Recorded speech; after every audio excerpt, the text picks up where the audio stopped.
আওয়াজ করে বলেন, আল্লাহর রাগ বেশি না দয়া বেশি? আল্লাহর যদি রাগ থাকতো আমরা বাঁচতে পারতাম?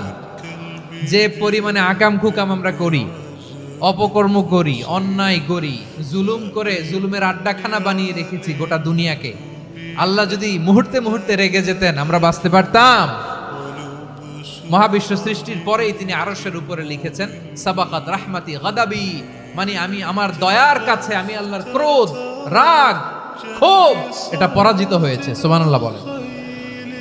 আবার বিষ্ণু বললেন জাআলাল্লাহুর রাহমাতা মিয়াতা জুজ, আল্লাহ দয়ার ভালোবাসাকে 100 টুকরা করলেন। 99 টুকরা দয়া মায়া ভালোবাসা আল্লাহ নিজের কাছে রেখে দিলেন, আর 1 টুকরা দয়া মায়া ভালোবাসা আল্লাহ গোটা বিশ্বের সবার মাঝে ঢেলে দিলেন। দয়া মায়া ভালোবাসা 100 টুকরা করে আল্লাহ নিজের কাছে রাখছেন কয় টুকরা? সবাই বলেন 99 টুকরা। আর গোটা বিশ্বের সবার মাঝে ভাগ করে দিয়েছেন কয় টুকরা?